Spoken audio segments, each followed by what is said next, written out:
In the past few days, something unprecedented occurred in Hargeisa. The president of the Republic of Somaliland hosted a high-level U.S. delegation, including U.S. Africa Command General Dagvin and U.S. Deputy Ambassador Justin Davis. This was not a courtesy visit. This was not symbolic diplomacy. The discussions focused on Horn of Africa security, Red Sea strategic control, and, most importantly, future security partnership agreements. After the talks, the U.S. delegation did something even more revealing. And I say, why is it we only take people from shithole countries, right? Why can't we have some people from Norway, Sweden, just a few? Let us have a few. From Denmark, do you mind sending us a few people? Send us some nice people, do you mind? But we always take people from Somalia, places that are a disaster, right? Filthy, dirty, disgusting, ridden with crime. The only thing they're good at is going after ships. Somaliland has 6 billion citizens, moderate Muslims. They want to join the Abraham Accords, and I think that's very good. They are Democrats. They've had elections. The rest of Somalia, which is Hodgepodge, has had al-Shabaab terrorists there. Never had elections since for decades. Got a lot of terrorists coming there. So why not support democratic, moderate country, Muslim country that wants to join the Abraham Accords? I think everybody should do that. Yes, here we are. Greetings, everyone, my dear lovely family. I have a question to you. Who gonna care our voices while we are being called we are coming from shithole countries? Who gonna care statements released by the African Union, IGAD, East African Community, to condemn Israel for recognizing Somaliland? Who gonna care those statements? While we Africans, we are still wondering why Israel has recognized Somaliland as a sovereign and free nation.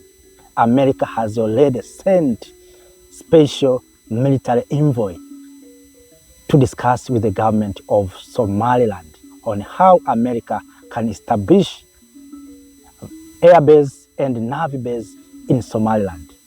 While we Africans, we are waiting for someone to tell us how to unite these powerful nations. They use our weaknesses, our division, to strengthen themselves. In the near future, after America establishing military base and air base in Somaliland, America will recognize Somaliland as a free nation, as a sovereign nation or state. At that time, we have nothing to do. If we'll try to blame or to oppose, they will use the same military base in our motherland to punish us one by one, the way we have seen Nigeria being punished.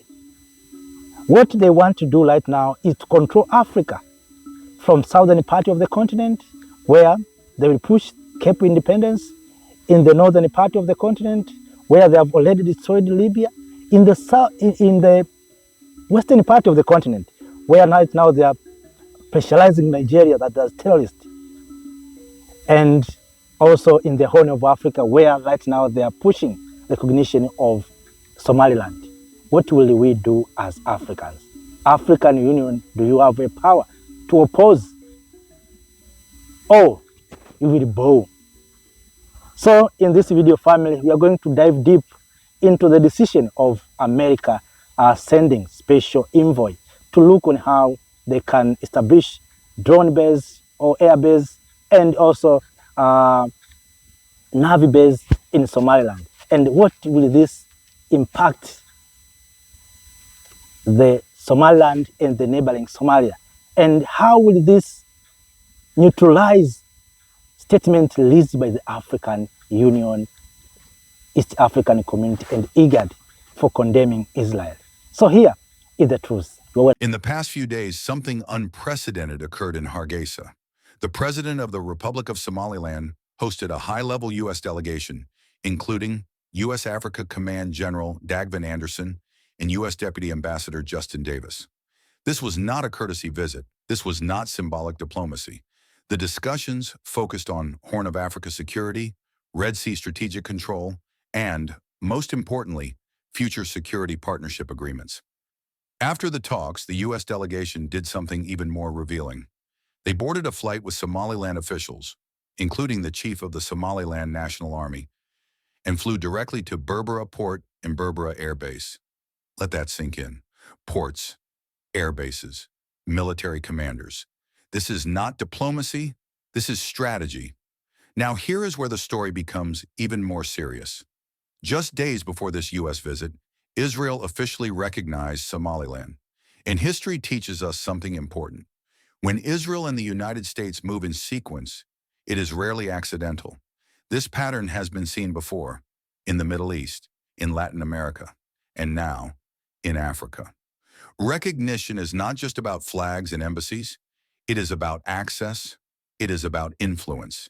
It is about military positioning. And Somaliland sits at one of the most strategic locations on Earth. The Red Sea corridor is one of the world's most critical trade routes. Over 15% of global trade passes through this narrow waterway. Oil, gas, food, weapons, technology, all move through here.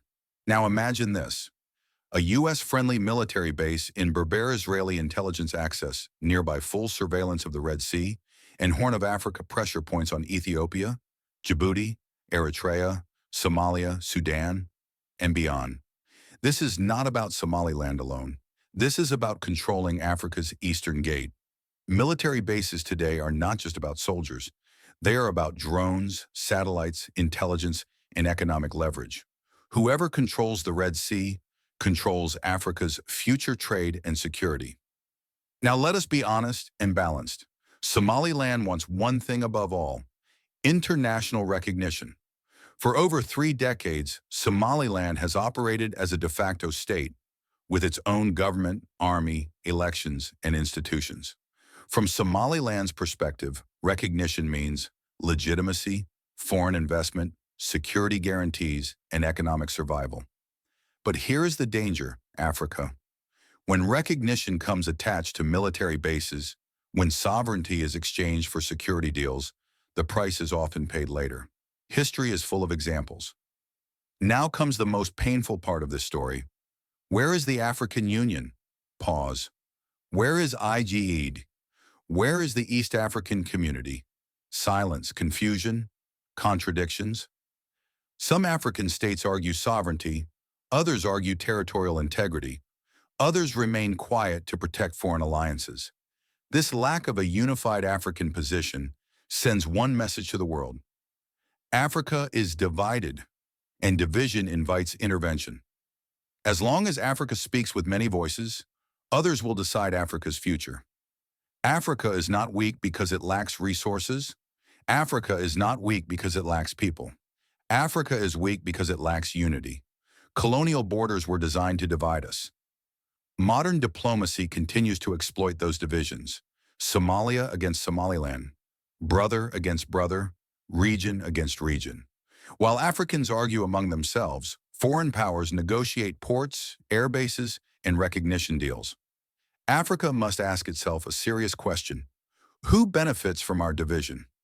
If the U.S. formally recognizes Somaliland in the coming weeks, as many analysts now expect, it will set a powerful precedent.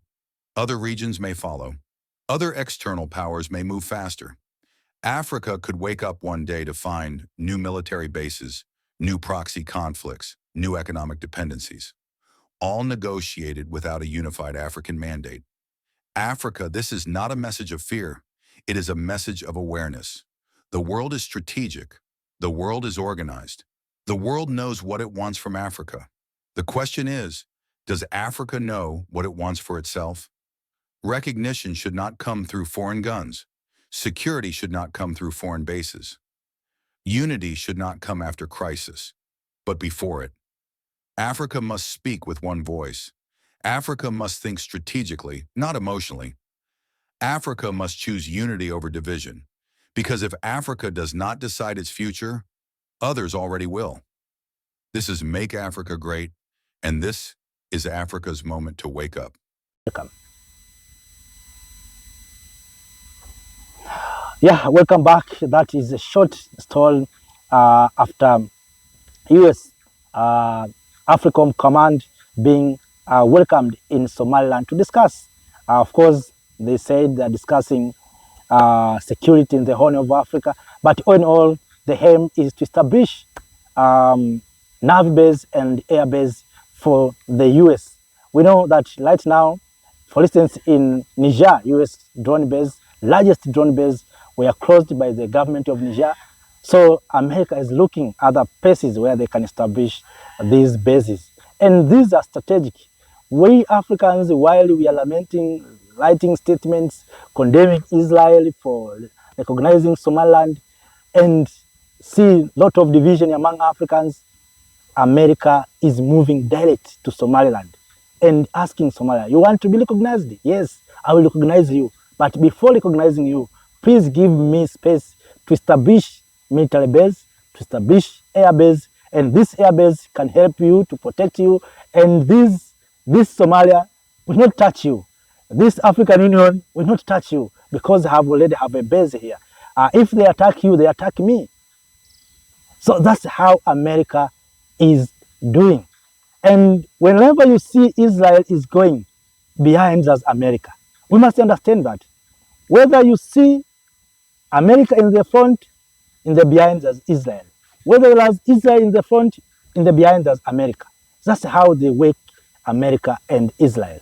So Africans, we have to stop lamentation. We have to stop releasing statements. Let us go into actions.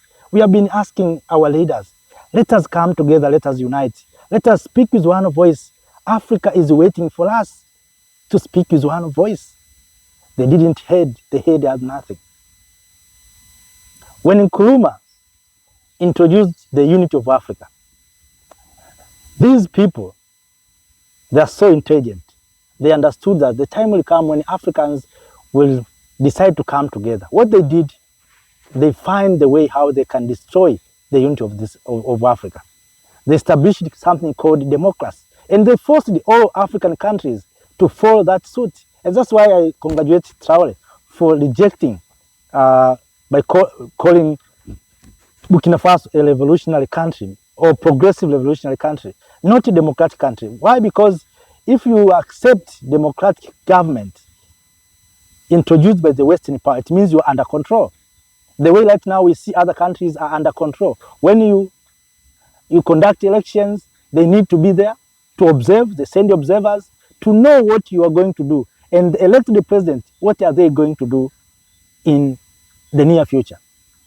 So they introduced democracy, where they put leaders they want through democracy, they sponsor leaders whom they want, and democracy divided Africa. If you introduce or you instill leaders that you want, it means you control that leader. When other leaders are talking about unity, leaders are speaking different stories. And this democracy has introduced in different periods. You find country A is in election this year, country B, maybe next year, country Z, 2 years to come. So there's no time when Africa can have a peace or can become calm. You find in this country election, that country election, that country after election, people are demonstrating, killing each other. That's how we are divided. That's how we are divided.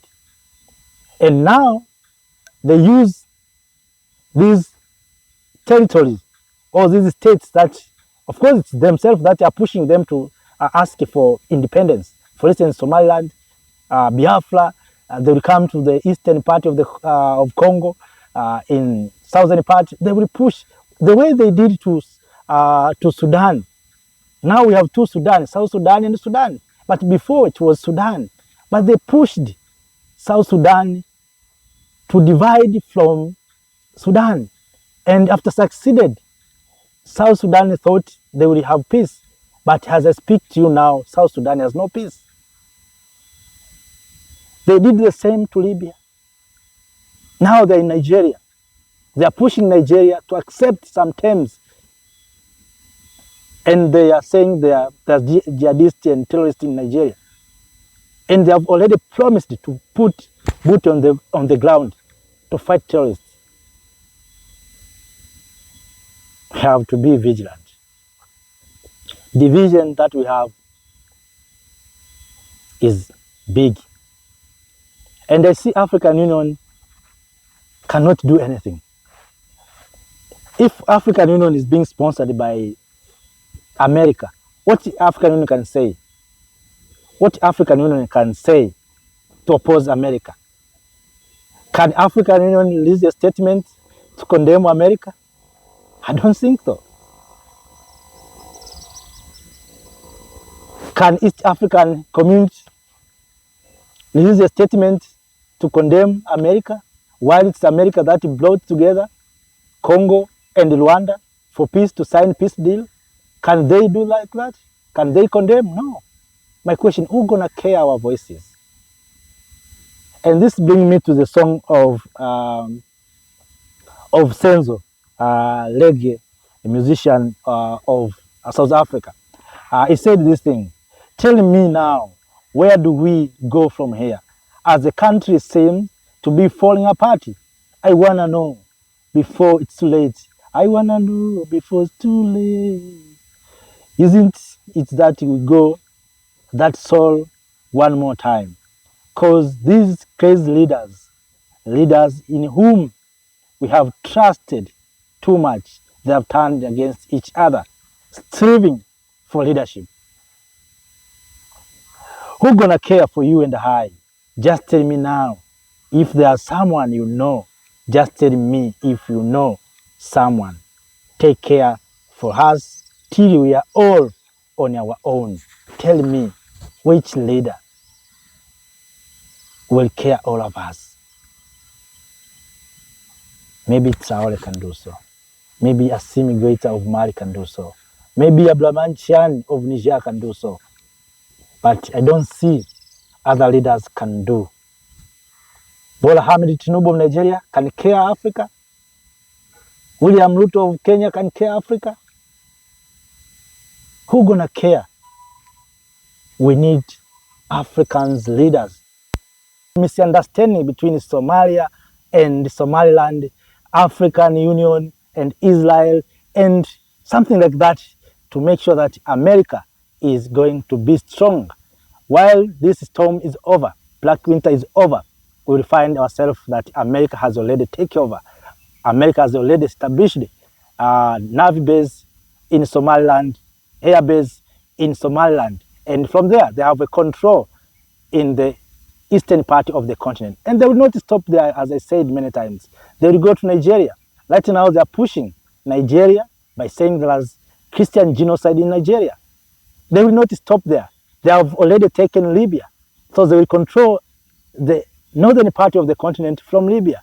In the southern parts, right now they are pushing white minorities to make sure that white minorities are going to demand the independence of Western Cape. So if we are not careful, we'll find ourselves, we are being controlled from northern part in the Horn of Africa, in the western part, whether from Nigeria, in the northern part, whether from Libya, and the southern part from southern part of Africa or South Africa. So as Africans, we need to be vigilant, we need to be careful, we need to understand the geopolitics. Lamentation will not solve our problems. We'll lament, we'll cry, but they are still believing we are coming from shithole countries.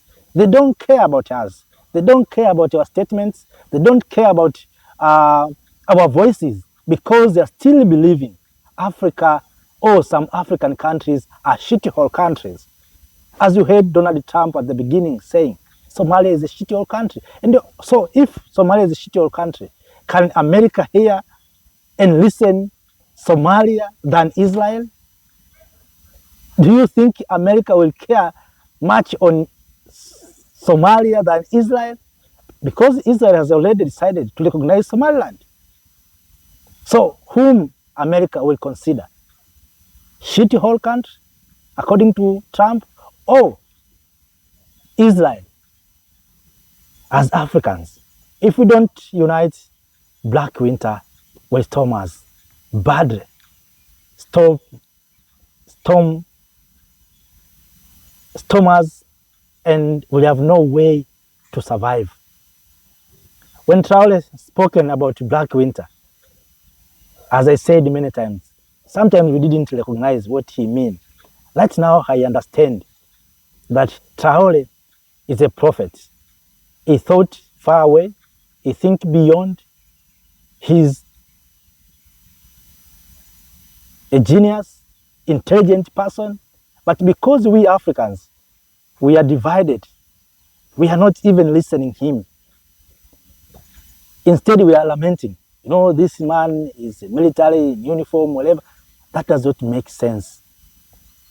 America and the Western power are using our weaknesses to make them strong. Have been suggested that political leaders in the continent of Africa has failed Africans. Just imagine if today we have recognized we need to unite, we need to come together. There will be no Somaliland, there will be no Congo, there will be no Nigeria, there will be no Burkina Faso. There will have one country called Africa. Why don't we Africans come together and unite? We have some time to use power to force these political leaders to unite. You know, these people are so tactic and intelligent. They know how to play the games. Before Africans, when Nkrumah introduced unity of Africa or United Africa, they thought and they think that in the near future, these people will come together and unite. What they did, they introduced something called democracy. And these democracies are applied in different years. For instance, you find maybe country A is going to election this year, country C next year, another country after 10 years, maybe after 2 years. So there's no matching. So leaders are coming in different periods. So that is a kind of division. So while we are talking about unity, other leaders are talking about elections. And they use elections to divide Africans. They know very well that political parties are tools used to divide the people of Africa. But we Africans, we don't know the truth. And even if we know, because some of our leaders are puppets, are maintaining systems that are exploiting and looting Africa. So, brothers and sisters, Black Winter is in our room. There's no way we can escape. We have to face it. Whether by killing wolves and take the skin and cover our bodies against the storm of Black Winter, or we have to accept to die with that storm. But all in all, family, in the near future, America will recognize Somaliland. And no one will do anything. And we will not do anything. And if we try to oppose, we'll face sanctions. That's how they are doing. Thank you, Africa.